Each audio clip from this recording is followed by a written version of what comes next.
We're sorry. Truth Frequency Radio is your number one source for news and information without the hate, hype, and fear. We're proud to feature cutting-edge programs like The Christopher Everard Show, The Covert Report with Susan Lindauer, Enemy Within Radio with Tom Barnes, Freaky Friday with The Woo Crew, The Gematria Effect with Zachary Hubbard, America's Evil Genius with Travis Cook, Phoenix Rising Radio with Phoenix, Quantum Connections with Lucky, and dozens more. Did you know you can listen from any telephone by dialing 641-793-7117 or call into your favorite show toll free at 833-TFR-LIVE. Uncensored talk and news you won't hear in the mainstream media. Truth Frequency Radio, your protection from deception. The Russia probe, Avenatti charges. I'm Ann Cates. President Trump continues to react to the end of the Russia probe. President Trump in the Oval Office the day after the summary of Mueller's report became big and bright news for him, but reflecting on what he views as a conspiracy to thwart his election and presidency. There are a lot of people out there that have done some very, very evil things, very bad things, I would say treasonous things against our country. Mr. Trump was sitting alongside Israel's Benjamin Netanyahu, who's facing his own political turmoil, including corruption charges. As for the president's train of thought, those people will certainly be looked at. But he adds he'd have no problem with the entire Mueller report being released. Bob Costantini, Washington. Former Stormy Daniels attorney Michael Avenatti has been ordered released on $300,000 bond, facing charges in 2 states. Correspondent Kara Scannell reports he's accused of trying to shake down Nike. When the U.S. Attorney's Office in Manhattan announced the charges, U.S. Attorney Jeff Berman said Avenatti's actions were nothing but criminal. When lawyers use their law licenses as weapons, as a guise to extort payments for themselves, they are no longer acting as attorneys, they are acting as criminals, and they will be held responsible for their conduct. A major drug bust in Texas. Officials with U.S. Immigrations and Customs Enforcement say Operation Wrecking Ball found cocaine and heroin being trafficked from February of 2016 through April of last year. Will Glaspie with the Drug Enforcement Administration says smugglers brought drugs into the U.S. from Colombia and from Mexico. They were also transporting these drugs to places like Atlanta, Miami, in New York, so that the poison could be spread on their streets as well. Glaspie says some of the arrested could face money laundering charges. Clayton Neville, Dallas. On Wall Street, the Dow rose 15 points. The S&P. I'm Ann Cates. You are now tuned into the Truth Frequency. We are TFR. TFR. Truth Frequency Radio. Astronauts to the moon.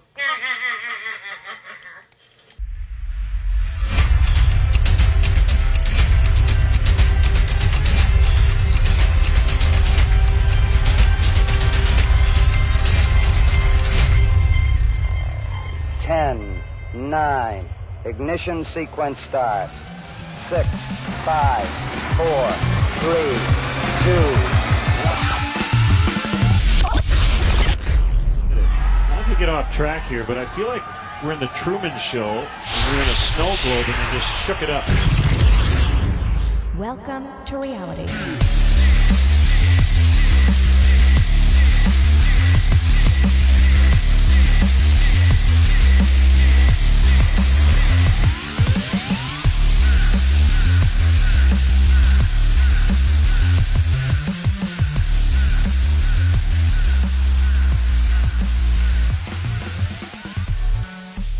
And good evening, ladies and gentlemen. Welcome to Jeranism Monday Night Raw, the current, reigning, and defending #1 show on TFR on Monday nights between the hours of 6 and 8 p.m. Pacific. That's 9 to 11 Eastern. I'm your host, Jeran from Jeranism, and with me is the creator of the shortest videos on YouTube, deep inside the rabbit hole, DITRH, D-I-T-R-H, David Weiss. Sup, Dave? Hey, man. Jeran, how's it going? I'm doing okay. It's been all right. a busy day. Is my volume all right? I have this weird wheel on my mic that has no numbers on it. Seems fine to me, but I always think that, and then people in the chat have their own opinions. So Glad you're joining me. Thank you, everybody in the chat, for joining us. We do appreciate it. Dave, how was your week? Oh, I heard you went on a little trip, huh? I did. I went and visited my son out west and did a little snowboarding, and the conditions were making me never want to ski in the east again. Oh, wow. You couldn't just pop over to California and say hello, huh? No. Would have been cool. I would have welcomed you into the house. And I appreciate it. I went down Friday and it came back on the red eye Sunday, so it was a fast trip. All right. And you got my package, right? So you got your CDs. Everything's good? Yeah, lots of stuff in there. Paige and I are still sorting through it. Thank you. It's just fun to send junk, kind of like you sent me a penny the other day in the mail. I did throw a penny in there. Which is great. Thank you for that. I needed that. So yeah, hello everybody. Lots to discuss. One of the topics that I real quick want to start out with is I've decided that this will be the last Monday Night Raw that will be simulcast on my channel. So just so everybody knows what that means, the show is always on Truth Frequency Radio. You can go to tfrlive.com and click Listen Live. The show is Monday nights between 6 and 8 p.m. Pacific, 9 to 11 Eastern. The show will continue to be there. And, you know, there's a warning to Ginger Sugarbush, who usually simulcasts hour 2. If he's been fine simulcasting that the whole time, maybe he wants to simulcast the whole thing. I don't know, but sometimes David and I want to talk about some topics that usually we would say are not YouTube safe, and this has kind of hampered our ability to do that a little bit. So yeah, so this will be the last time that it will be simulcast on YouTube. If you want to watch the show, all you need to do is go to TFR on Monday nights and just click Listen Live, and the show is live. It's free for when we record it, so when you're listening live, and for the next week or the week after, it's completely live. You can just go to TFR Live and click on the Jeranism RAW show and listen to it live. So or listen to it for a week. Recorded, and then after that it goes into the archives, and if you want to listen to the archive shows, you can also sign up for an account at TFR. One of the cool things about doing that is you get all the shows, all the archives, so every show by Mark Sargent, Rob Skiba, Iron Realm Media, I'm going to forget people, Crow 777, Chris and Cherie Geo, Chris Everard, Brooks Agnew, I mean, you name it, Susan Lindauer. All those people are all on TFR. They all have shows. And when you purchase a pass, a TFR pass, and I believe it's $10 a month, and it gets cheaper if you purchase more, you know, it might be $50 for 6 months, something like that. Then you get all my archives. So the entire archives for this show, every show that Miss and I did, every show that Dave and I did, all those are in the archives. And again, you'd be able to listen to this show as well. But if you don't like to pay for it, it is free always when it's live and for the week after that. So does that sound good, Dave? That sounds fantastic. A lot to take in there. Lots to take in there. Basically, the moral of the story is next Monday, if you're looking for this show, it will probably not be on the Jeranism channel. It will be on TFR, or if Ginger Sugarbush wants to simulcast the whole thing, you can probably find it there as well. So that's that. Dave, I just made a video earlier today. Did you get a chance to see it, or were you napping? I did not know that you were live, but I did listen to it after the fact, and the fact that was still up and that it was on, that the image was on for 2 minutes, tells me it's got to be fake. So yeah, and it totally could be. Maybe. And absolutely, and I've already looked at some comments and a couple people saying, Jeran, I'm disappointed in this clickbait, they called it. I've never made a clickbait video. That's not the point. How is it clickbait? No idea. You can go look at the comments. It's right there at the top. Somebody said it's not clickbait. What it was is a image that somebody found from a live stream. Here's the crazy part is that I went and found the actual live stream, and it was still there. It was a January 24th live stream on the channel Planar Walk. Basically, the document, I guess people might not have seen it, so I'll just bring it up real quick. Not to see, but to read. Let me find it here. So the interesting thing was that live stream was still up, and around the 1 hour 55-minute point is when it was put on the screen. It did look like it was done inadvertently. It did look like it was an accident, and that there was basically a Gmail account opened with a PDF opened, and the PDF seemed to be sent by some guy who supposedly worked for the government. Again, this could all be fake. It could be a setup. The reason I did the video anyway, because I was thinking to myself, man, this really could just be a fake. It could just be these guys trolling. But again, I need to point that out. I want to point that out to people one of the things I said in my live stream is I have never and would never, and I can't even imagine somebody creating a fake document, going through all that time, creating a fake Gmail account, sending it to themselves, either to troll or to cause shit stirring. Why are there people that exist like that? It's pathetic to me, and I wanted to point that out because it doesn't matter if the document is real or the document is fake. Either way, it shows that these guys are dirtball. So it's very easy for me to do the video or decide to do the video because I said, well, what is going on here? Either they created this completely fake document or they actually, this is a real document that they accidentally left up on the screen. But basically, it's just a document that's called 2019 Q1 tier updates. And it basically lays out some rules for posting videos. It's from the director of Earth-Shape Counterintelligence, which again sounds fake. Red flag number 2. Yeah, memorandum for Earth-Shape Field Assets, gives subscriber prices, talks about how much they'll be paid per YouTube video, says that the requirements are 5 to 20 minutes per video, must be selected from the topics. So anyway, it's just certainly an interesting document. If it was just a troll move, then it proves that these guys are dirtbags, that they're creating fake documents, purposely leaving them up in live streams. Now, here's the one thing, Dave, that might surprise you. Maybe this is a sign of something, or maybe it's just more trolling. Immediately when I was done with my video, not immediately, about an hour after I was done, I went back and clicked the link in my description to go to that video, and the video has been taken down. So I like pulling pranks. I'm a prankster, but in a nice way, and that's exactly what I would do. I would wait until somebody exposed it, and then I'd quickly pull it down to bring more attention to it. Just like the NZ stands for country off of Australia video where they said nobody's allowed to have it. Now everybody has it. Right. You can get punished, I hear, in New Zealand if you have possession. They say. Yeah, which makes it more interesting. You know, when the thing that you can't have, you want. So. I was on the fence, like, it could be either way. It's interesting, but either way, you can say there was a second page or they made a second page. You can spin it any way. So I don't know if we'll ever know. It might be one of those things where they're actually trolling us. It's fake, right? But it's actually real because they do get paid. Could be, or it could be a complete and total troll. But again, what that means is these guys are getting together, creating fake Gmail accounts, creating fake emails, creating fake PDFs. And my whole point, and hopefully people got this from my video, is that if these guys are doing that, why would you ever watch anything they put out? So even though Dave may be a practical joker, I actually had a really good friend, one of my very best friends, who I actually don't talk to anymore. I haven't talked to for 8-7 years. Because he was a practical joker and pulled a practical joke on me that I would never have expected from a friend. And yeah, a lot of people may look at that and say, oh, well, he was just joking. I look at that and say, that's not something you do to a friend. So I'm not a big fan of a lot of practical jokes because they're just so easy. I mean, if I wanted to fool my wife and pretend I broke my leg at the front door when she came out, I could do that. I mean, who cares? I mean, that's not impressive. Nice, fun, practical jokes. Right. Well, things that make you laugh, unlike Logan's video. Not funny.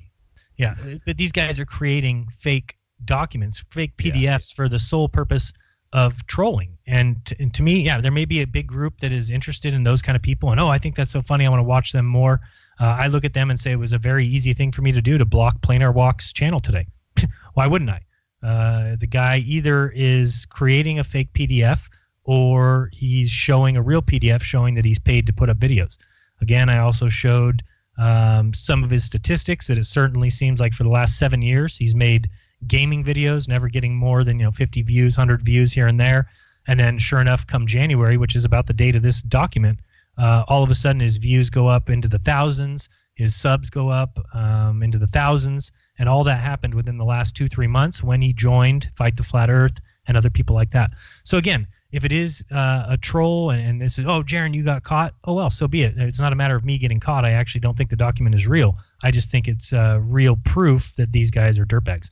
So that's why I did that video. And if people think it's clickbait, sorry about that. And then the fact that immediately upon me doing that video, they pulled down that live stream, which is, I don't know why they would do that if it wasn't, again, maybe they're just looking to create more hoopla, like you said, about it.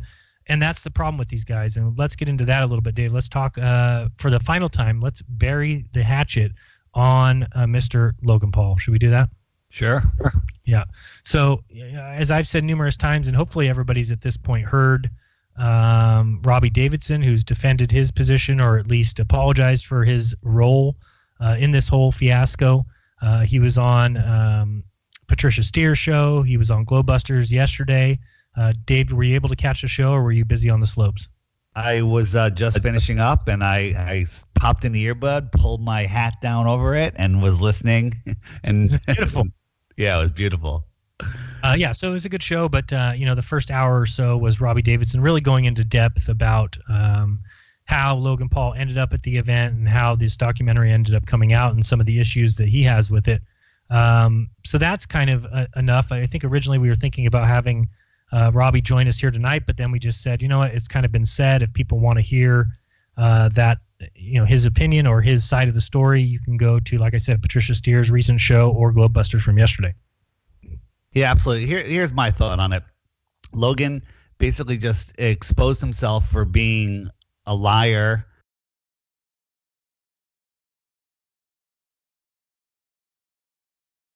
Not funny. His video was horribly done, and it was childish. And childish, and him and his buddies were they're just liars. Right. And that's it. I didn't know who Logan was before the conference, and I actually forgot his last name for a little bit today, and soon I'll forget his first name. Next. Yeah, that's why I say we bury the hatchet on it, because I think David said it perfect. You've got somebody who has proven themselves to be an absolute and total liar and troll, which is almost exactly like what I showed today with Plain Air Walk. Right. It's the same kind of thing. When somebody's opportunistic like that, when they're out to fool people, you can say what you want about my channel and my opinions and my beliefs. You can say anything you want, but at least I can say that I'm being honest, that these are my honest opinions, that I honestly believe what I say I believe. I'm not out to lie to people. I'm not out to troll people. I'm not in other people's channel. I'm not leaving up documents on my live stream. I'm not going to conferences and pretending to be I'm being real.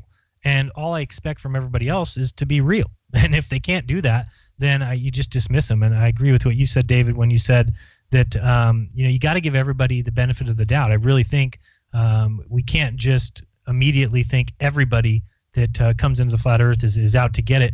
But as soon as somebody shows their true colors, you gotta just stomp them. Right. We do need to be, a little more cautious. But I'm not going to live my life not trusting people that have never done anything for me not to trust them. Again, like if somebody came out of the woodwork, a name that said, "Hey, I'm a flat earther and I want to do a documentary, everything," perhaps we give them a little test. Somebody, I forget who said it. We'd say, "Why are you a flat earther?" When I did that debate, the three Globers and myself in a hangout, which was really good. I was on Surreal Talk channel. They channel now, right? So people can check that out on the DITRH channel. It's on a DITRH channel. These guys were authentic. They were real. They really believe in the globe, and they listened to everything I was saying. So I forget I forget the point I was trying to make. Well, I don't know what point you were trying to make, but I said we got to trust everybody. We got to, or saying not trust everybody. You're saying we give them the benefit of the doubt. Those guys were real.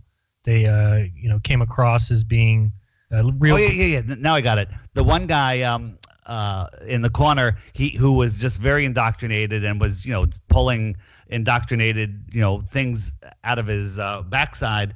He a lot of people were throwing some hate at him, and I'm like, we were all there one day. We all used to believe in planets and whatnot. But he God, what I keep having a point and it keeps going away, and I'm not even on anything. Are you sure? I'm sure. I think I was gonna say, are you high? No, you said that we all used to believe what they believe, which is true.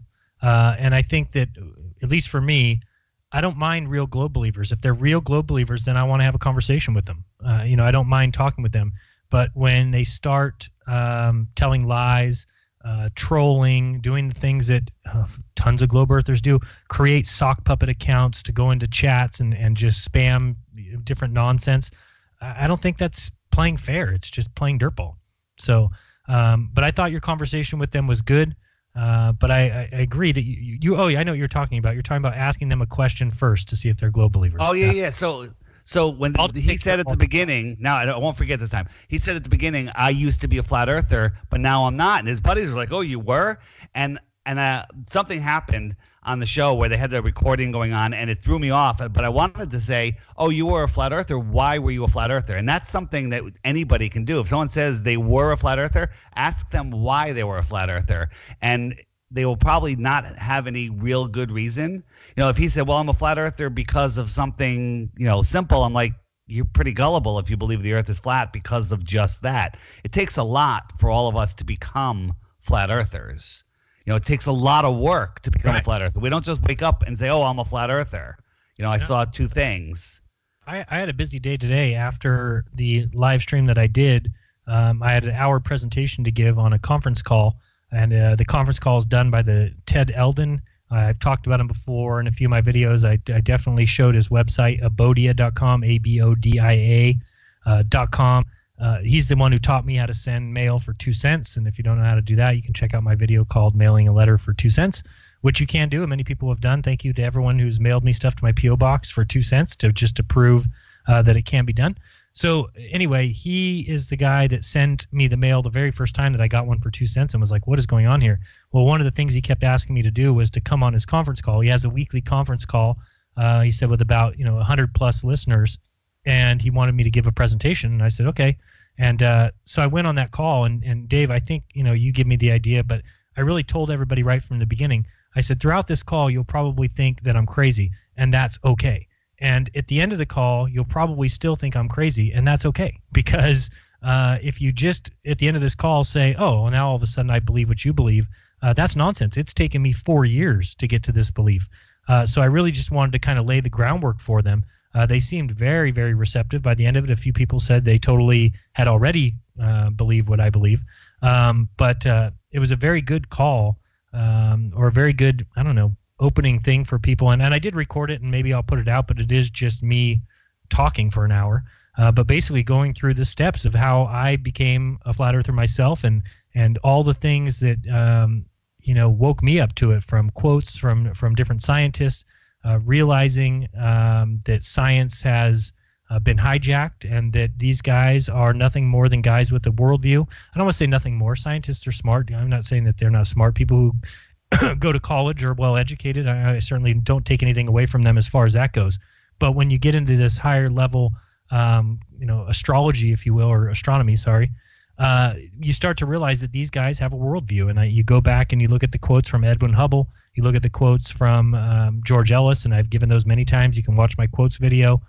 When you see these quotes from these guys talking about how they have to stay away from a unique position, the absolute horror of it, and they can't disprove it by observations, when you realize that we could be the center of the universe, that all observations actually lead to that belief. But then you've got a worldview of people who say, no, that is the absolute worst thing that can ever happen, so we must come up with different ideas that disprove that. They don't disprove it. All they do is give you another option. But instead, what these guys did is they all jumped on the other option and rode that all the way to today. If it's wrong, then the entire setup that they've given us is wrong. And that's what I certainly believe, is that these are guys with a worldview who say we can't be the center. So instead, Edwin Hubble came along and said, well, we could be on a balloon, and the balloon could have a bunch of dots, and somebody could be blowing up that balloon, and all the dots could be moving away from each other, and that's why we see everything move away from us in the sky. And, hey, that's what they went with. And so now we've got an expanding space that's constantly expanding. Who's blowing up the balloon? Well, they never mentioned that part in their story, because they just go back in time and say there was a big bang, everything's flying away from everything, everybody's on a balloon, the balloon's being blown up, so every dot on the balloon is getting further from every other dot, and this is what they went with, and this is what we get from that. So I went through that story, went through me realizing that the earth was flat, or at least starting to entertain it, talking about how I called my wife crazy, called her stupid, said, no, there's no way that could possibly happen. Planes can't go around a flat earth, you imbecile, which is basically what I said, and thought that was ridiculous for anybody to even bring that up. And then when I finally saw an AE map, and I'm not saying that that's the actual map of the earth, I'm not saying anything like that. All I'm saying is all of a sudden I had a picture in my mind. I said, oh, wait a second. Planes can go around a flat earth. And I've just told my wife that she's crazy for thinking that. or even mentioning that, when really planes can go around it. So I gave a lot of the same analogies you do, Dave, as far as the lake and, having continents in the lake and people saying, oh, well, can you fall off the lake? Well, no, obviously there's a shore there, just like there's a shore of Antarctica. So I went into a whole depth there. I went into the Wernher von Braun starting NASA, talked about the moon landings, talked about the absurdity of thinking that, in 1969 we went there and landed this craft, got out, played a bunch of golf, whatever, and that now people are going crazy like Elon Musk is the second coming when he can send a rocket up 50 miles and then turn it around and come back and land on Earth. And then they put that thing away. They take it away for months while they repair it and stuff till they can launch it again. But we're supposed to believe 50 years ago that a rocket much larger than the rockets that Elon Musk does, much, much larger, went to the moon, 250,000 miles, landed there, people got out, and then got back in and launched from the same craft. That'd be like Elon Musk landing a rocket back and then it taking off again. But again, Elon Musk has never even launched a rocket with people in it ever. It's a lot easier to take off from the moon because the gravity's less, Jeran. You're not taking that into account. Yeah. Well, is it less? Because if you've ever watched the moon footage, they take off, and as soon as the thing takes off, they say pitch over, which means the craft actually tips over on its side and is going sideways. Yet those people were just in the craft. I mean, what about the people like moving around, the motion in the craft? Isn't that going to send it spinning? Absolutely. If you're in a boat and you just move around, the boat moves. Yeah, absolutely. How could it not? Especially in space, if there's nothing impeding your if you just push on the outer wall, then you would go that direction. It should change your trajectory completely. So again, I just talked about that. I talked about how convenient it was for them to come back and just drop this pod into the water. You've got a boat out there in the ocean. You wait, and then all of a sudden, here comes a little pod where people can see it, and they all point up and say, there. And I've seen people who say, I know that the moon landings happened because I was on the boat that saw the pod come back and land in the ocean. It's like, what? You can't see it. It's during the middle of the day. Do you think you'd be able to see an aircraft carrier, not aircraft carrier, but some sort of aircraft that would dump out this pod out the back of it? Do you really think you'd be able to see that at 40,000 feet? Never. What you would be able to see is the pod when it gets to about 10,000 feet or 5,000 feet, and that's what you saw. So the fact that people will consider those kind of things proof. Think about the momentum of moving in one of these ships. Sorry to step on you. Next time you're in a van or like a minivan or something, just one person, grab onto the sides and just move your body back and forth and push on the walls and watch how much that van will start swinging back and forth. And that's got resistance. It's got shock absorbers, and it's got it's not just free floating nowhere. Think what would happen. I mean, just you move once, the thing will spin out of control in space. What's their explanation for how things don't start spinning due to the motion of the people inside? I don't know. Yeah, it bothers me so much, all these ideas of the orbits and the fact that they were floating inside the capsule. I mean, that means that you launch away from the Earth and then you're in the moon's orbit. Is that why you would float? You're constantly falling towards the moon from 238,000 miles away. I don't really get it. I don't get it either. But yeah, I mean, I've had so many people who have told me, I think I mentioned this before, but people saying, how dare you say that we didn't go to the moon? My grandfather helped build the Saturn V, which is just ridiculous, because it wouldn't matter if somebody told you that a Ford Escort drove to Hawaii, and you said, no, I really don't think that that's true. I don't think cars can drive to Hawaii. I've never, from California to Hawaii. No, I'm not gonna agree with you. And then somebody says, what, you liar? My grandfather built the transmission on that Ford Escort. Be like, great, what are you talking about? It's fantastic. It still didn't go to Hawaii. Doesn't matter if doesn't matter how many people built the Saturn V. It didn't go to the moon. So anyway, that's all I've got to say about that. So anyway, I did a long presentation. Seemed to be well received. I didn't have anybody call me crazy at the end. They all said thank you. And I know Mark Sargent's also done a presentation on this call before. I did give your channel some props, Dave, and told people to check out, 21 Questions and some other things. I'm really finding that more, Flat Earth is out there so much now that we're going to have many, many more of these conversations. Mark did one. You just did one. I had the one with those guys. Their audience is now looking. there's more and more people that are listening and want to know the truth. So many of us are going to have opportunities to speak.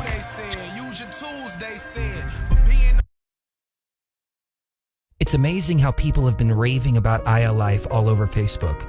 They've been posting their testimonials just because they want to get the word out because it's worked so well for them. If you're not familiar with iAlife, it's a 99% pure CBD oil.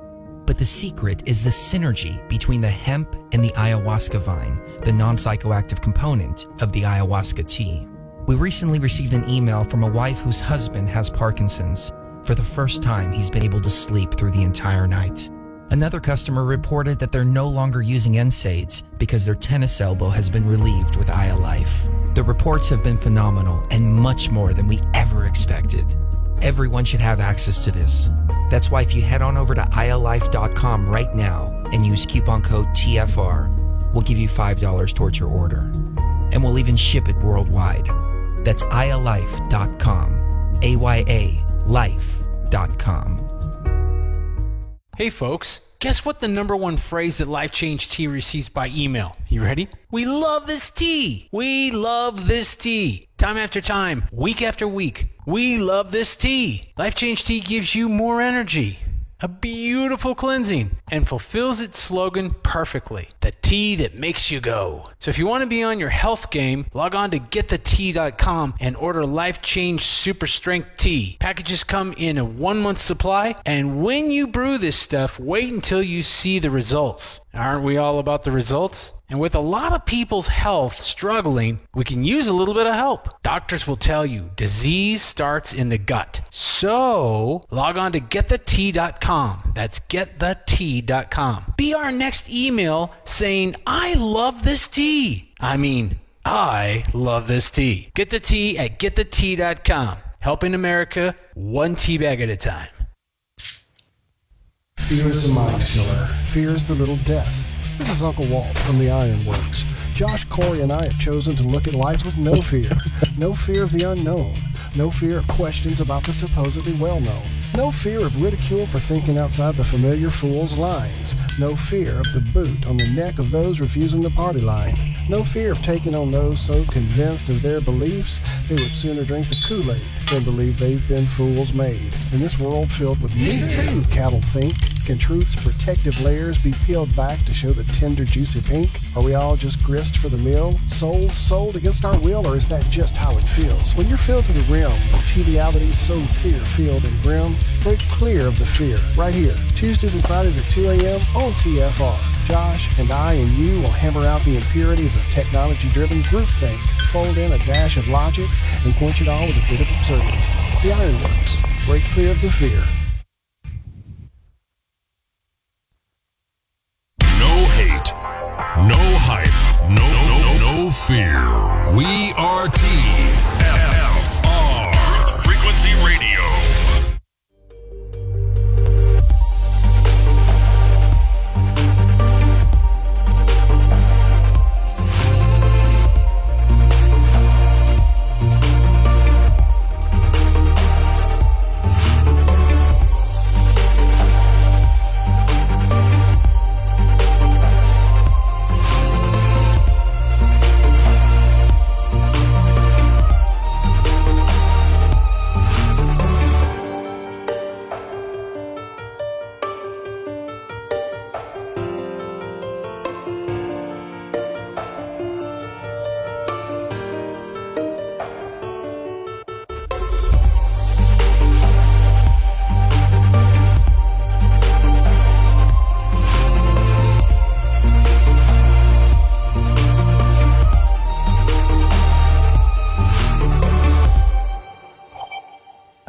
Welcome back to Jeranism Monday Night Raw. Thank you for joining us. We both do appreciate it. Dave, am I as crackly as that commercial was, or?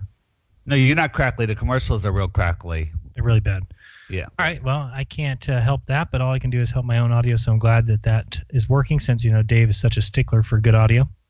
A little reminder that at the end of this half-hour segment, we will be ending this simulcast for at least the foreseeable future. And if you want to continue on for the second half, you can go to tfrlive.com click Listen Live, or you can click the link in the description, which will send you to Ginger Sugarbush 905's channel, where he will be simulcasting, I believe, hour number 2. And then also just a final reminder that next week and for at least the weeks that I can see in the future, we will only be on TFR for Monday Night Raw. And the reason for that really is, I remember when Chris Gio first asked me if I was interested in having a show on a radio station. My answer was no. I said, no, I'm okay with it. I don't want to be held back from what I can say and things like that. And he said, oh, no, there's no restrictions on TFR. It's completely listener funded, and they don't micromanage at all. You can say whatever you want. And I said, I could say anything? I mean, about anything? I can really give my true beliefs? And he said yes. And so I did start the radio show. It's been going, 3 years or so. I think we're at like 150 episodes. So yeah, that's about 3 years. I think we're on episode 151. I'm not if I'm not mistaken. But anyway, we got away from that a little bit since I've been simulcasting on Raw on Jeranism YouTube channel, because I can't say everything that I want to say. So we're going to go back to that format next week. So I hope that you do join us over there. Again, it's tfrlive.com. And so, don't come sending me emails. What happened to your Raw show? What happened to the show? It just won't be on YouTube unless you go over to Ginger Sugarbush or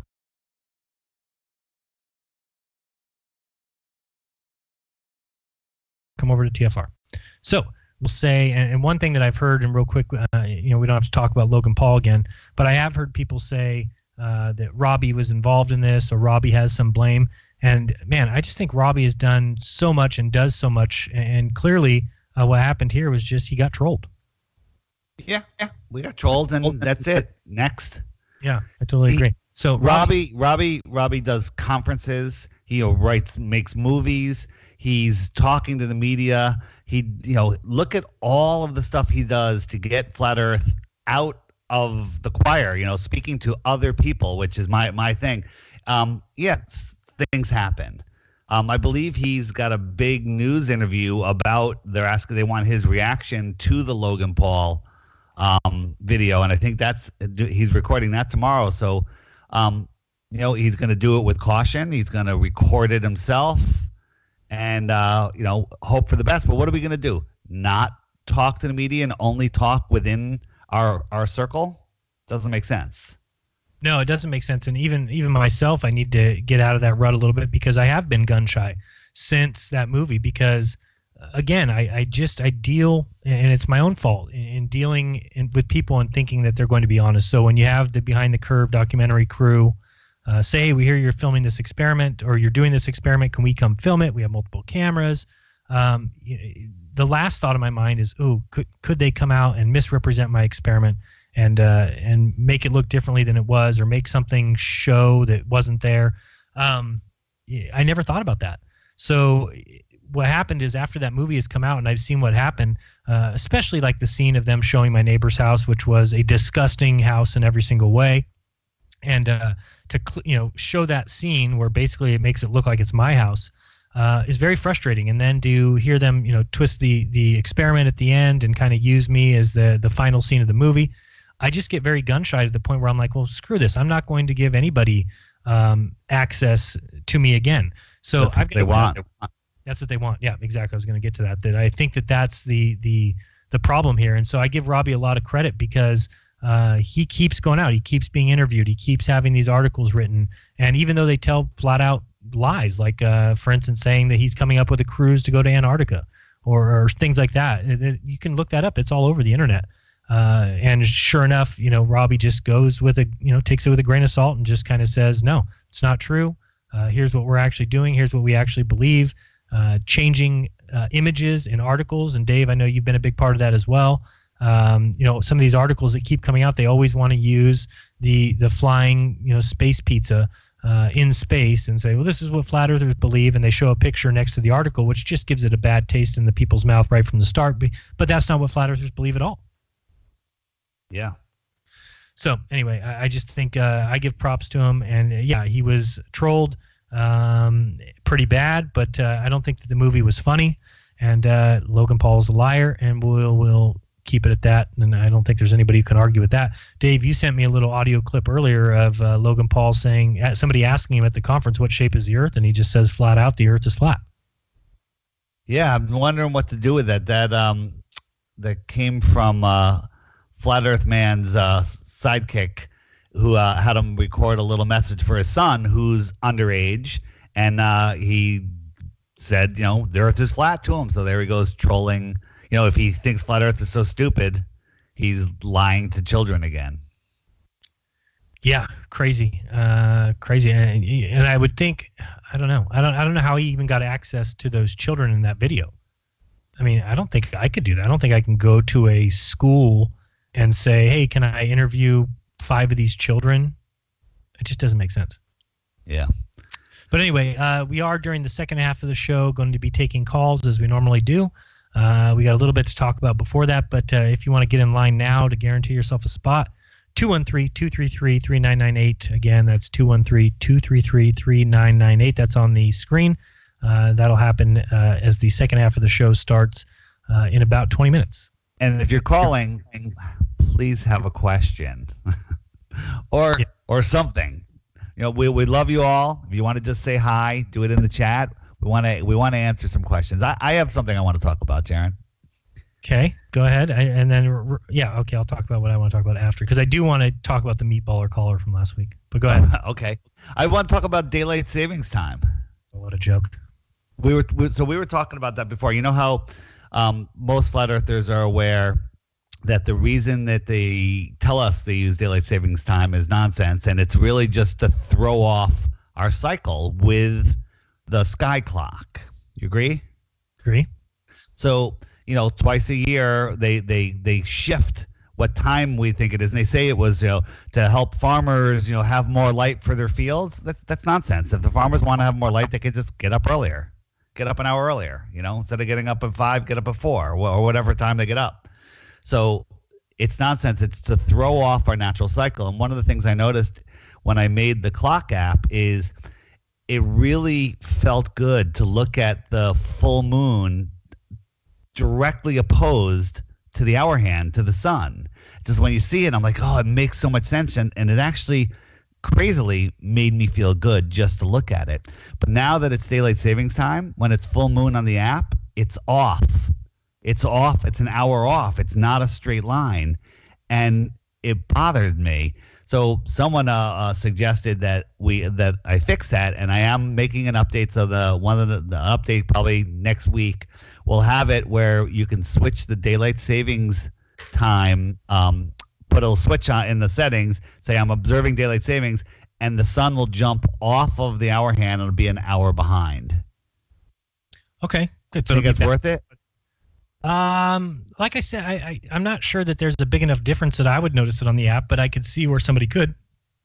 It literally throws me off with it being off. So I think it's for people will enjoy it better, if not just subconsciously. Yeah, because I could see it even being a day off, and it wouldn't even be noticeable to me. But an hour seems like it would not be noticeable at all. But I could see it not being across.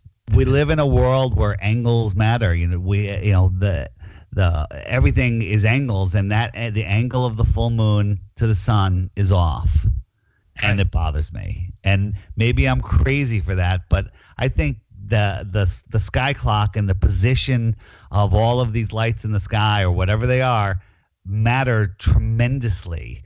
And when we see representations of them that are wrong, they don't resonate properly, and everything's about how things resonate with you. So I'm doing it. I'm making the change, and I think people will appreciate it. But I'm not going to let you upgrade. You have to keep the old version. No, I'm going to upgrade. I always up.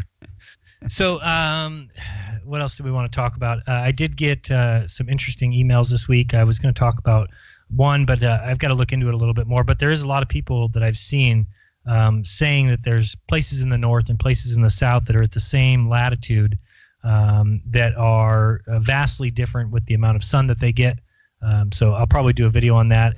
This person actually gave a couple locations, one in Nord Greenland and the other somewhere in the south. I don't see it right now, but that cannot be true. And I think Eric Dubé did one of the best videos where he compared the north and the south. Do you remember that video? Yeah, I have it it's on our Facebook page. Seasons Explained by Eric Dubé. Yeah, one of the best Eric Dubé videos that he's done, I think. So yeah, that's one thing we want to look at. Dave, another thing, and I don't know if you've seen this because somebody showed me and I just thought it was funny. So you know how we call NASA clowns, right? We call that astronauts clowns. NASA's a bunch of clowns. I've been saying it for, God knows, 3 years. But it's funny, if you search NASA clowns, so, just put that search in your Google, you'll get a bunch of articles talking about how NASA is looking for clowns. This is real. This is from February 2019. This is a good technique. NASA is looking to recruit a class clown to boost morale on future space missions. When are they going to go further than 200 miles, first of all, before they worry about bringing a class clown along? That's the first article that comes out, and all I searched was NASA clowns. Next article says NASA is studying whether a Mars crew would need a class clown. Next article from The Guardian, February 15th. Jokers, please. First human mission to Mars may need onboard clowns. Next, February 15th, from science.slashdot.org. Researchers are working with NASA to see if comedian clowns will help. Future Mars missions will need class clown in the crew. It's just funny. So if you search NASA clowns, that's what you get. Luckily, you also do see some videos and images showing NASA astronauts dressed up as clowns, which is pretty funny. But I just thought that was hilarious because, it's a good technique, huh? They're trying to dominate the search terms. They'll probably come up with something for bubbles in space. I wouldn't doubt. Yeah, eventually blowing bubbles in space. Oh yeah, I totally agree. That's coming probably next. But NASA, I just have such a problem with NASA. People know that. $56 million a day. If there was any gasp I heard from the conference call today, it was when I tried to explain that NASA gets paid $56 million a day. And, you always ask people, Dave, if I gave you $56 million one time and said, Dave, go make a difference in the world, the things that I would expect from you after that first year and the things that you would clearly do would be measurable, would be noticeable.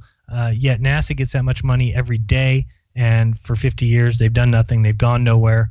And we've heard from different articles and different, Charles Bolden saying that he doesn't think anybody will go to the moon in his lifetime. You've got Trump, supposedly, again, this is all according to website articles and news reports, but saying that Trump offered NASA an unlimited budget if they could get to Mars by the end of his term, and they told him, no, can't do it. It's not possible. So again, what have they been doing for 50 years? And again, this is the thing I don't understand about space travel, Dave. Shouldn't it be easy? Like if for instance, there's just a vacuum out there, just a vacuum, and they say once you start going a certain speed, you just keep going that speed. I mean, wouldn't space travel be easy for them at this point? I mean, what have they been studying? What left is there to do? If all you have to do is a little bit of mathematics, you send the rocket up at a certain speed in a certain area, and then it enters the orbit of wherever you're sending it, and it's just easy. It should be easy. It's just ridiculous. How does anything ever get back to Earth? Because the Earth is traveling at 66,000 miles an hour in one direction and 500,000 miles an hour in another direction. So how does it come back? The Glober answer is, well, the whatever you send out there is already moving in that direction, so it's mirroring it. That's nonsense. That's nonsense. I'm doing a video that I was going to be done with today, but I ended up doing a couple other things with this conference call and this other live stream. But I'm doing a video just called Are We Spinning? And the reason why is because I realized why. Dave, have you heard this excuse that they always want to use, rather than linear speed, they want to use angular speed? So if you say, hey, we're spinning 1,000 miles per hour, what they always want to say is that, well, that's not that fast. It's one rotation per day. Yeah. They say, can you see a clock, hour hand go around? He goes, and now cut that in half because it goes around, that's only a 12-hour clock. Right. It's the same thing when they say, if you were on a carousel that went around once a day, would you notice? Well, absolutely not. You wouldn't even notice that it was moving. Here's the problem. The carousel has a circumference of about, 100 feet. So what you have to do is you have to realize, now take that carousel out and say it has a circumference of a mile, and that's going around once a day. Well, would you notice? It'd be pretty tough. You'd you'd definitely be able to look and see that you're moving, but it would be very, very, very slow. Wouldn't be quite like grass growing, but it would be very, very slow, but you'd notice that you were moving.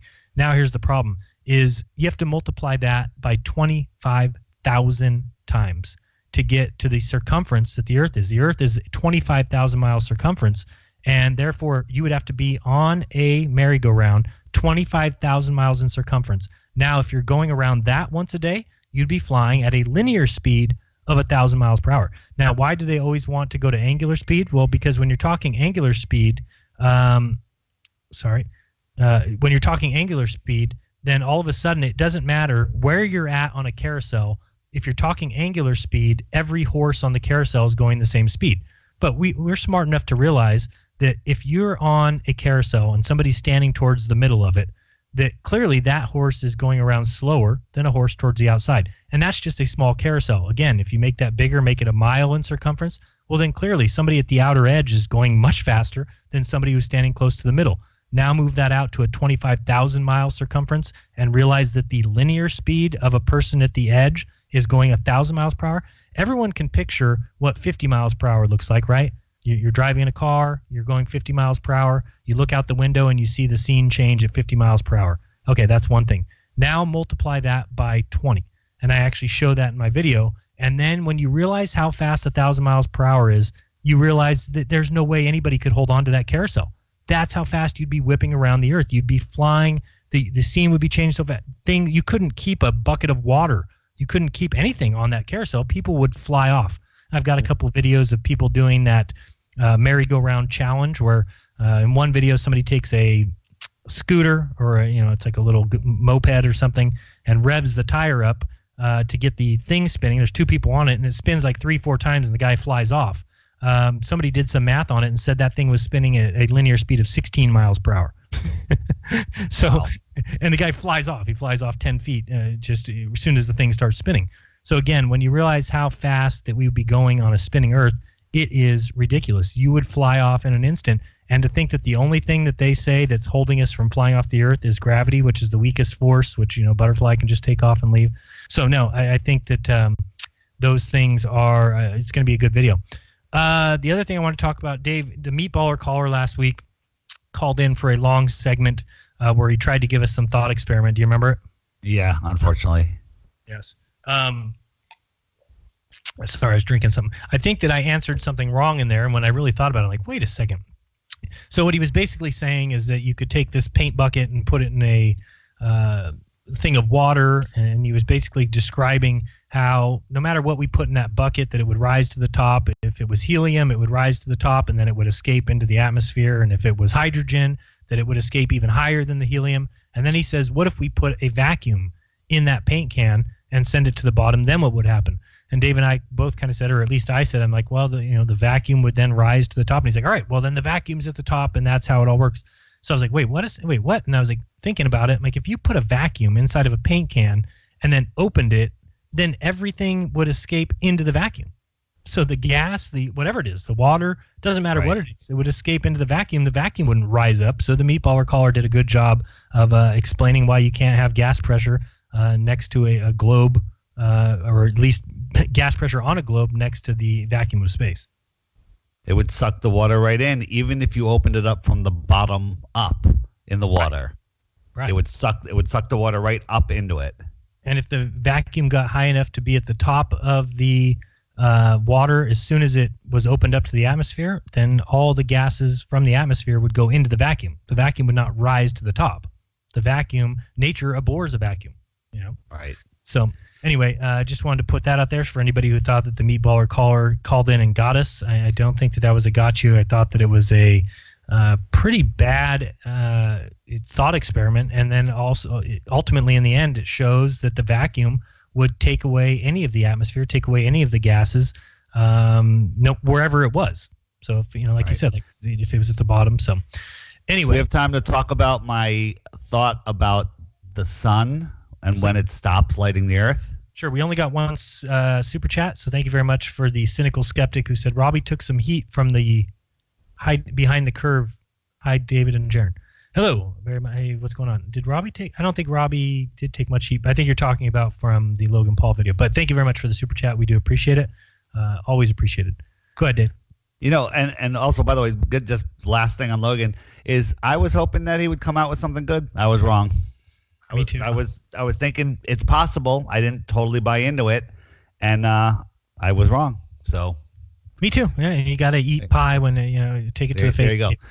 All right. So here's my thought. So you got the giant workout yoga ball sun. You got the pebble that's the earth, and the sun is just above the earth. Okay. So forget the yoga ball. You're standing on the earth. The sun is a mile over your head. Okay. You look from horizon to horizon. What are you going to see? The sun is going to fill the entire sky. So imagine yourself where there's nothing blocking your vision of the horizon, 360 degrees around, and the sun is just over your head. It fills the entire sky. It's massive. Okay. And it's lighting up the whole earth because it's right there. Then we move it 93 million miles away. It's now the size of a dime, and it's still lighting up the earth bright. It's the middle of the summer. It's a bright sunny day, and it's lighting up the earth. Okay. Great. How far away does that sun have to go before it will stop lighting up the earth? Doesn't light travel in a vacuum forever? Why don't the stars on the clearest of nights make any light at all on Earth? You can't. I mean, it's practically immeasurable. But the sun, at 93 million miles away, is able to create this incredible daylight. And so think about the brightness of the sun at noon in July. And now let's use the inverse square law and bring it all the way to a mile from Earth. Right. It's so bright that it'll dissolve the Earth. Would you agree with that? Yep. It's ridiculous. Or is the sun just small and within our atmosphere, just like we see it, like a light close to the surface? I mean, that makes sense. This whole space distance is utter nonsense.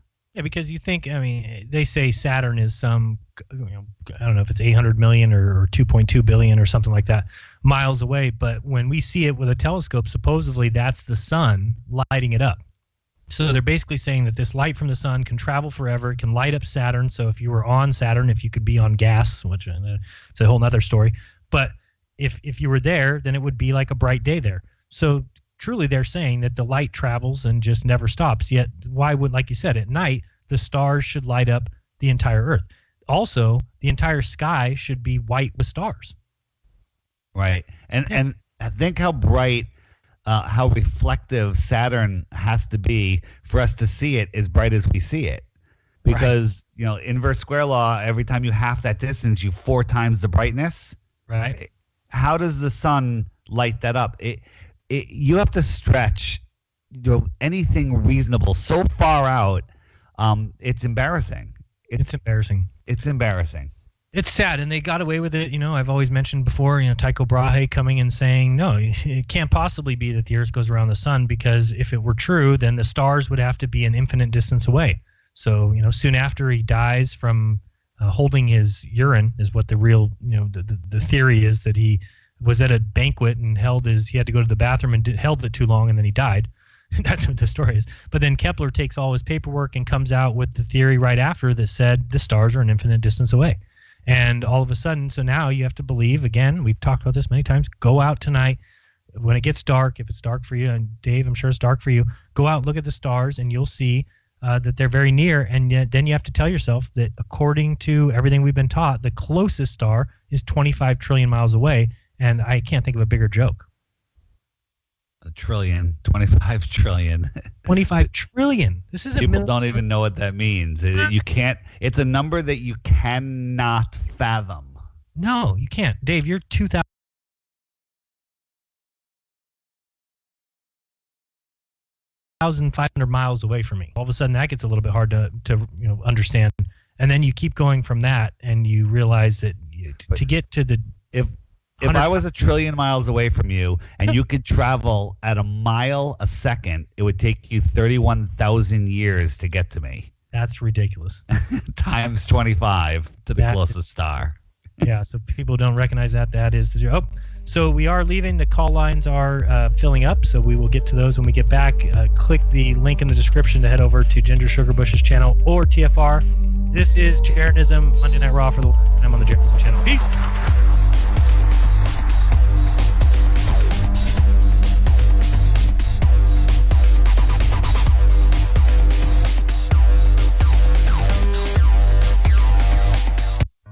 Hi, my name is Ella, and I'm 10 years old. I'm one of the millions of children born to parents suffering from the sheeple virus. Symptoms include the inability to think for oneself, the attention span of a goldfish, and a strong belief in government and the mainstream media.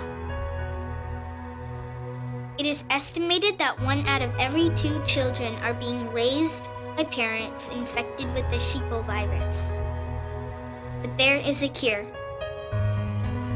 For as little as 19 cents per day, you can become a TFR supporter and help children like me get their daily dose of truth.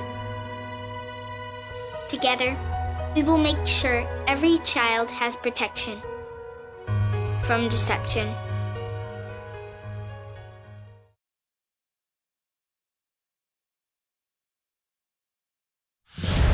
The Russia probe, Avenatti arrest. I'm Ann Cates.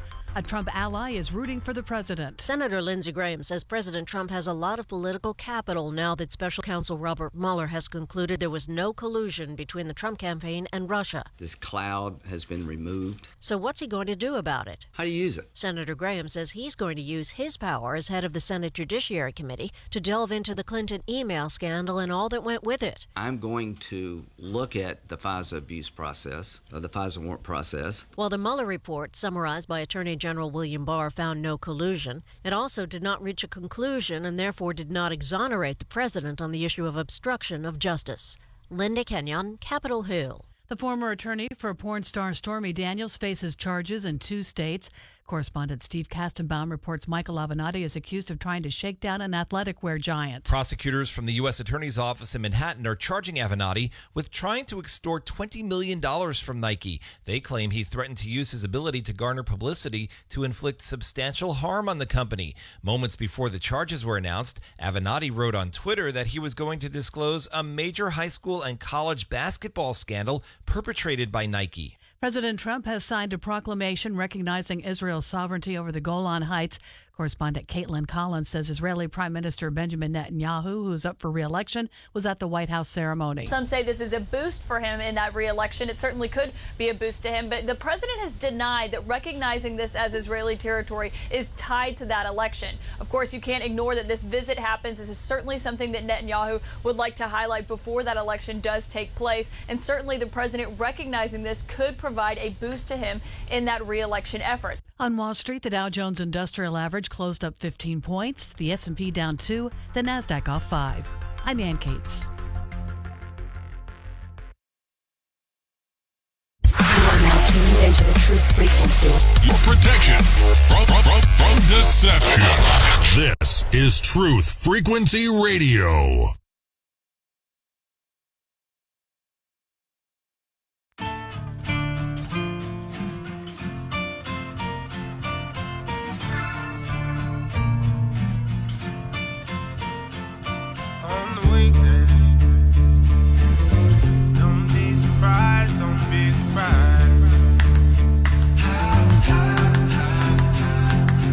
Walk like us. They even talk like us. Walk like us. But they are not like us. On the weekday, you can see the signs, you can see the signs. They wear the disguise. Look into the mind's eye. There's nowhere to hide. Don't stick all the lies. Whispers from afar. All right, welcome back. You're listening to Jeranism Monday Night Raw. Jareth, are you there? I am. I'm having some issues here. I can't find. Anyway. All right. So what else? Thank you. I do have a list sometimes, because I think of things, as you saw at the beginning of the show, and while I'm thinking about them, I forget what the heck I'm thinking about. Yeah, the same way. I did see somebody asked if your bed was still inclined in the chat. I don't know. I responded, yes, absolutely. I will always have it inclined. Yeah. Oh, I know what I want to talk about. My St. Croix footage. Yes, talk about that. Real quick, I also saw people confused about what we meant by the last show. Again, it just means that we're not going to be on my Jeranism YouTube channel. It will be on TFR Monday nights. Go ahead. And I started again it's difficult to move people over. Everyone hangs there. So I started last week and I did it again this week, just giving anyone that stays there a timeout no matter what they say. I'm really going to miss that. You're enjoying that? Yes. Other people started helping me too. It was nice. That's very nice. All right, so the horizon dropping, according to Globers out there, proving curvature is nonsense. Rory Cooper, what's his channel? What's Rory's channel? My Perspective. Yeah, he just did a debunking of Wolfie. And the thing I noticed is I had my P1000, 125 times zooming in, looking for St. Croix, which the closest point was just over 50 miles away. And I couldn't see anything. I just saw the horizon out there. And, it appeared to be at my eye level. But if I had a level, it was probably lower because it was where I can no longer see through the atmosphere. And it became sky. And it met with the ground, met with the ocean. But then when I broke out my P900, 83 times zoom, which was infrared converted, I can see all of St. Croix. The farther parts away, which were probably 60 plus miles away, it was all there, which proves that the horizon is just the limit of your eyes, of light being able to get to your eyes, or your eyes being able to see, light in the distance. Totally Does that agree. make sense? Yeah. Did I explain it right? Yeah, so the only thing that globe earthers would come back and say, and I'm going to be Baller Dave here for a second, is they would say, oh, well, how come if we get up in a plane and I use my infrared camera, how come I don't see the horizon rise to eye level? And it's because you're looking at such a far distance and through so much atmosphere. Yeah, infrared can't see forever either. It's not Superman eyes. It just sees a little bit farther through some of that glare. Because I was looking for another island that was 50 miles away, and not 50, 150 miles away, and I couldn't see it. Right. No, and you won't. And it's like, just like I said on that conference call that I did earlier, I told people that's the number one thing that everybody says is, why can't we see across the Atlantic Ocean? Why can't we see Spain from New Jersey? Why can't we see the Rocky Mountains from New York? And you just need to really think about how your eye works, and how a car going away from you, a car next to you is a certain size. If it drives 100 yards, then it's much, much smaller, and if it drove a mile after that, you'd lose it. And it's the same thing for everything that we see. Things get too small to see. Now, there is some things that are big enough for us to see, like when you talk about Mount Canigou, when you talk about St. Croix, some of these other large land masses, and we're looking from relatively short distances. I mean, considering 50 miles, maybe 175 miles if you're talking about Canigou. But those are you're not going to see things much further than that, period. Doesn't matter if you have infrared, doesn't matter what you have. Right, and the farther you go, the smaller things get, and just right. More. So you have a couple of reasons that you're not seeing things, but it just shows that if you can't see something, it doesn't mean that it's over the curve. It's just that you can't see it. There's so many reasons. I think the best description of that is I read it in that 1900s book or whatever it was. I don't remember. It was written originally in Dutch, but the guy was talking about reading a train schedule at a foggy train station, and I just thought that was brilliantly put. That he said, if it's so foggy and the person is standing in his little standing at the train schedule, that he can read his own train schedule, but if he looks around him, he's not going to see anybody else at the train station. But the other people at the train station are also reading their train schedule, and they can see their train schedule, but they can't see the other people around them. And it's the same kind of concept, just on a much bigger scale, that what we can see around us is just the maximum that we can see in regards to the atmosphere around us. more dense the atmosphere, or foggy or whatever it is, right, the lower the horizon is going to be. If you're socked in fog, your horizon is 6 feet away from you. You're looking down at 45 degrees to see it. Right. That's as far as you can see. And as it clears up, it just keeps on rising and getting farther and farther. And that horizon, let's say it just keeps, the amount of distance below your eyes. As it goes farther, let's say it just keeps halving it. It's never going to get there. It just keeps halving it. And so there gets to a point where you really can't tell that it's rising any further, but it's never going to get there because there's always more beyond it. I agree. Couldn't agree more. Let's go to the calls just to warm it up. We've got Ginger Sugarbush at the 905 area code. What's up, Ginger? Hello. I just got to say that LP is a friggin' douchebag. We're not talking about him anymore. He's buried. He's done. But yeah, liar, douchebag. I like that. I like Dirtball because you can go Dirt Paul, or you can Logan Dirtball. A lot of options there. But yeah, certainly I agree. It would have been better if it was funny. Yeah, I didn't find it funny. In fact, after about 20 minutes, I just kept looking at Missa and being like, "Please tell me this is over. Please tell me this is over." I just couldn't wait for it to end. It was just horrendous. Yeah. So I had it on 2 times speed just so that it would be over that much faster. Oh, the David trick. All right. And so yeah. what's up? Any questions, comments today? Well, just for the whole $12 that you can get for 1,000 subs on Twitter, I've got like 0. So I don't know. See me zoom up.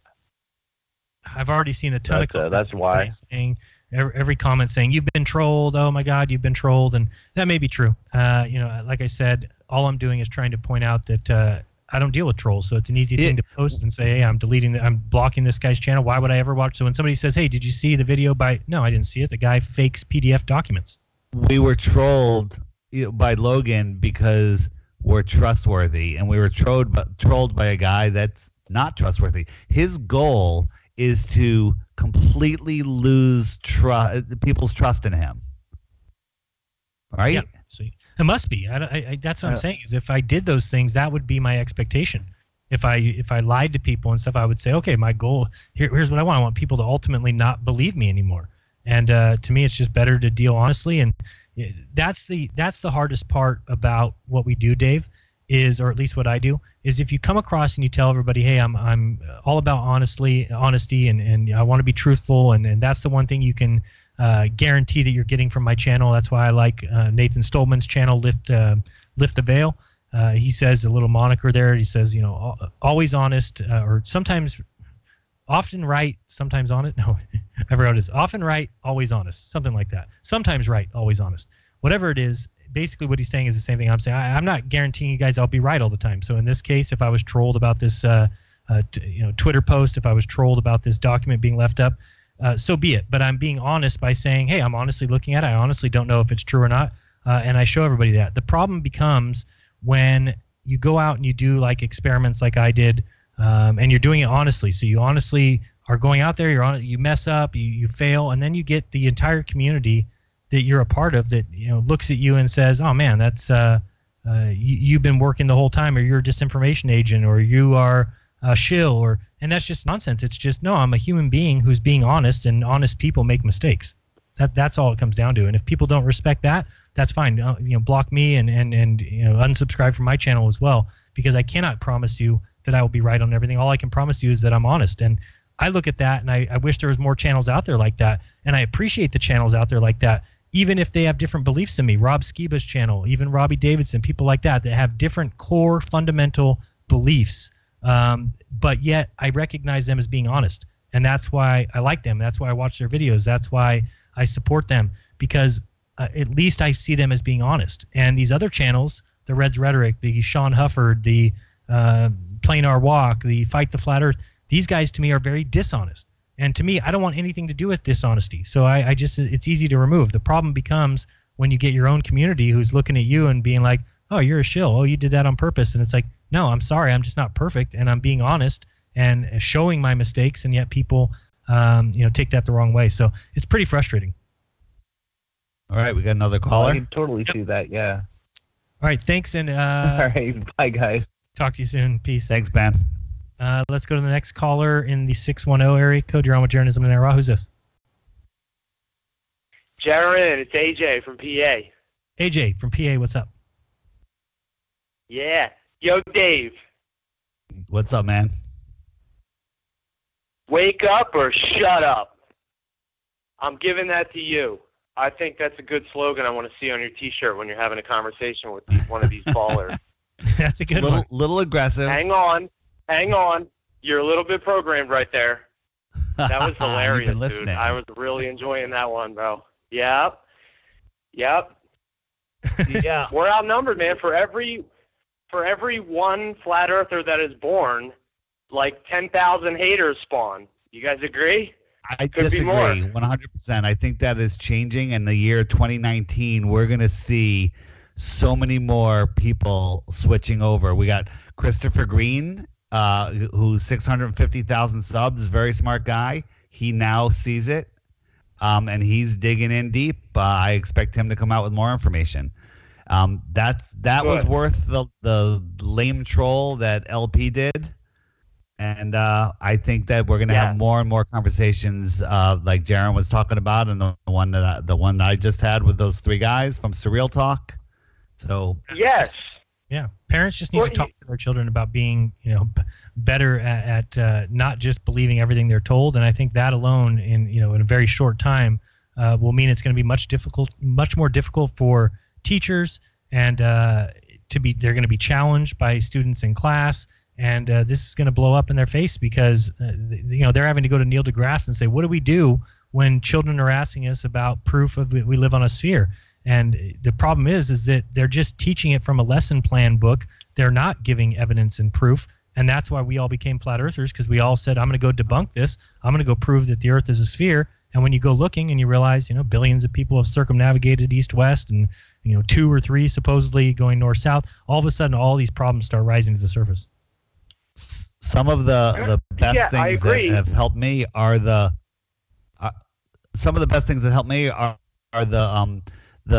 religious beliefs of the ballers. So in my discussion on Surreal Talk, Eric in the upper left-hand corner, he was just saying some of the no disrespect, because I used to say the same things, the dumbest things ever, and his buddies are like, no man, his buddies were like rolling their eyes like, you're crazy, and we thought Dave was going to be the crazy one. So they help us. So he'll come around. He's probably going to be the first one to completely convert. Who knows? I see you guys have these conversations, and Jeran, you show so much patience, but most of these guys aren't interested in the truth. They just want to argue. It's the bully mentality. They see an advantage. When that kid was shooting, every time he shot something at you, the Everett and Armand and the other kid, every time he said something, you could see that devilish look on his face. So, but he seemed cool. It wasn't a big deal, but listen, those somebody guys, made a comment. I couldn't have asked for nicer guys, and he wasn't ready for that amount of information. So it's good, and I'm going back on there. Right. They're inviting me back. I'd like to give them a few weeks to really dig in, maybe a month, and then we'll have a different conversation, and it'll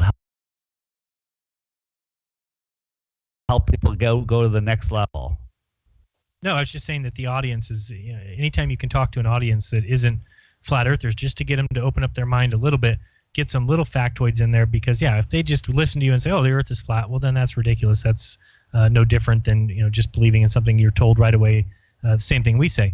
But the difference is that you really want them just to start looking into it, because there's so many things. I mean, many people think that it's summer because the sun is closer to the earth. Things like that when you start to expose the real truth, that when the sun is the closest to the earth, it's over the south. It's during the south summer. It's when it's winter here in the north. They start to go, what? Oh, I didn't know that. And from there, you can really start to open their minds. Hey, I have a request. Is the caller done? Because I have a request to any artists out there. We will go with the... I'm done. Thank you very much. That's it. All right. You guys are doing a great job. Thanks for the call. Appreciate it. I'm looking for a piece of art that somebody could make that would print well and look cool on a T-shirt of an airplane landing somewhere on a flat Earth with a straight line. It's flight path. It's basically showing a flat Earth flight path, and we're going to call it Seizures for Science, and it's going to be like an emergency landing. Oh boy, here we go. Would you buy one of those shirts, Jeran, if I gave a 10% discount? I'll wear one if you give me one for free. All right. That I will do, but I'm not going to. Seizures for Science. I'm not going to be purchasing that shirt. No. Seizures for Science. That is good stuff. Let's go to the next caller from the 707. You're on with Jeranism Monday Night Raw. Who's this? Hi, Jeran and David. My name is Andy. I'm calling from up in Humboldt County, Northern California. All right, fellow California. What's up, Andy? Hey, let's say you've got a paint can and you fill it full of meatballs. That's a good one. No, really, I'm calling to ask you how the tobacco cessation is going and seeing if we're doing well on day 25. Absolutely. Wow, I love people who can just hang with me like that. It is absolutely on. I feel better this week than last week. So I don't know if that will continue. I've looked online for I don't know how people take it over the month or 2 months or 3 months, and it seems that most people say it goes in waves. But last week I had some moments where I really wanted one. This week has been better. So thank you very much. I appreciate that. No, I really wanted to just, I even thought about watching one of your videos to get your P.O. box and send you something just to let you know that, I struggled with it for 10 years. I haven't had a cigarette in 5 years, and just the only thing that's going to make you want to smoke what makes you want to smoke is smoking. So the longer you go without smoking, the less you're going to want to smoke. That'll get easier in time. And what I did for over 10 years, from the ages of 40 to 50, was put myself through this withdrawal process that you're going through probably 60 so times. So it's miserable. If you can be successful on your first attempt, you're doing yourself so much good, because the real common denominator with people that are successful getting off of tobacco is multiple attempts. And if you can avoid having to do that, I just, anyhow, just giving you a shout out that's great. It's hard to not mention that movie that came out and everybody's talking about this week, but it's not fresh. A movie. For him to say that he feels betrayed and stabbed in the back at the end of the movie, I was just like, you feel betrayed and stabbed in the back? Oh, what nerve. It's just crap. Yeah, crap. But no, I do appreciate that, and I think I agree with you. I mean, as far as... Yeah, I'm hoping to get out to the Shasta good. conference. That's just a few hours from me, and I'd love to see you speak. And I'll definitely bring up the topic and give you mad props again if I see you and get the opportunity to meet you. Okay, well, hey, thanks for the call. Keep up the good work, and love the app, David, and thanks a lot, guys. Appreciate that. Yeah, one of the reasons that I did, make that public that I quit smoking is I think things like that help you try and hold to it. You know what I'm saying? I mean, I didn't want to come out and say, "Oh, I quit smoking," and then people see me at the conference and I'm smoking, or something like that. I was so I said, you know what? It's just time. I had pneumonia, and I think you're right that I tried to quit before I had thought about it, and I would go like a day and then have one, and go a day and have one. It's like, okay, but when you have pneumonia, and I was really sick for a week and a half, at the end of that, I just knew I didn't feel like one, and I just said, I'm just going to hold on to this, because I really do believe if you quit, you have to want to quit, and it was the first time really in 30 years that I wanted to. So I've got an idea. Here we go. If you start smoking again, we'll have everybody that's listening here flag all of your videos. We'll just flag them for hate and everything, and we'll get your channel taken down. Dave, the one thing that helps people too, though, is like encouragement and like nice things, and like, Jeran, if you don't smoke for a year, I'll buy you a car. Those kind of things are really nice. But you like to go the opposite route, like, Jeran, if we catch you smoking, we're going to behead you or something. I'm into the negative reinforcement right now. No, so I do thank that caller very much from Eureka, and I hope I do see you in Shasta. There's going to be a Flat Earth conference in the majestic mountains of Shasta, California, which is about a 5-hour drive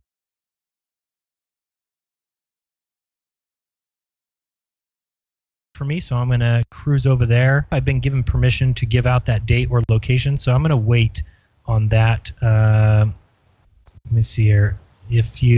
Michelle, if you're out there and you want to text me and let me know if we're allowed to give that date out, if that's confirmed. If not, I'll let you know as soon as I know.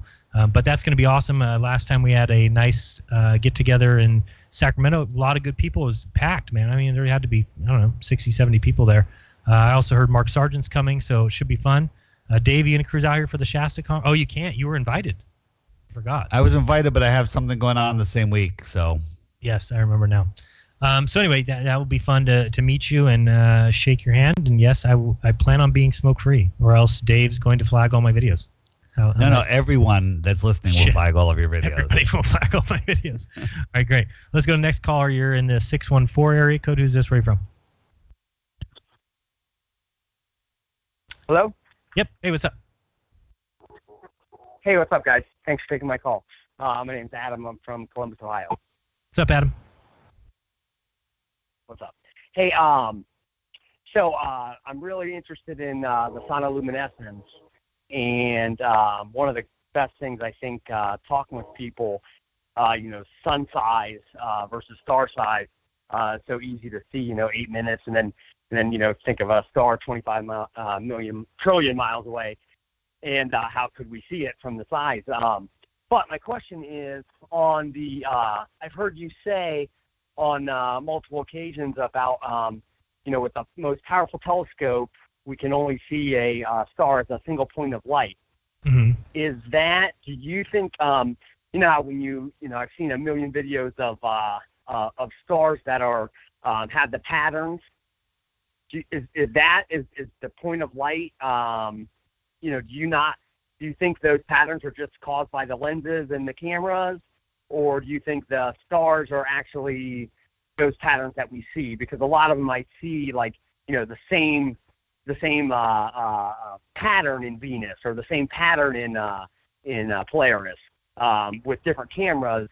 But I know somebody did it with a candlelight or something and got one of those patterns. Do you believe the stars are those patterns, or it's a single point of light? I'm just curious as to how that works.